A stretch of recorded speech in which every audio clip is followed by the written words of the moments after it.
Catus, Maximus here. Just a little video comparing Challenger before and after the Proto acquisition. I did this with some Williams breaker bars. When it came to Challenger tools, the ratchets were just switched over, and I haven't run, actually I may have run into, but I couldn't find an old Challenger ratchets. But this was kind of a neat example, and I kind of like doing these videos of just comparing, since so many tool companies have been absorbed by other tool companies. So we do have a classic original Challenger here, and then we have Challenger by Proto. And so that was as soon as Proto bought Challenger, which I think was a little bit after PNC, they bought PNC tools.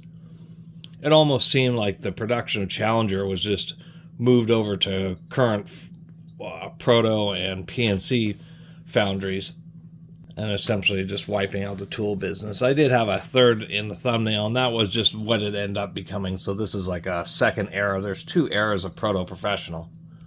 And this is a second era version, so the modern ones where they added knurling. One thing I was noticing is that when they switched out, you know, they went from a classic style where they had a real nice smoothed out taper here and a little flare here, to being a little bit deeper of a socket and no flare, just a full diameter shank. We can also see that they made it just a little bit shorter, a little bit less material.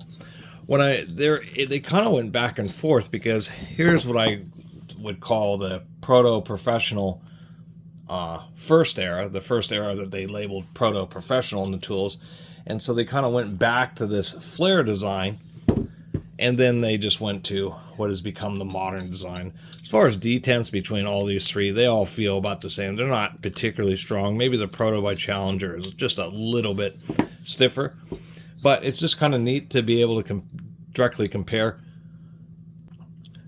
the same tool before and after the buyout. And actually, to tell you the truth, this little Challenger is one of my favorite little extensions. I just like the design, and I like these older ones. They don't have knurling, but they have this satin finish, which offers a texture and just a little bit more grip.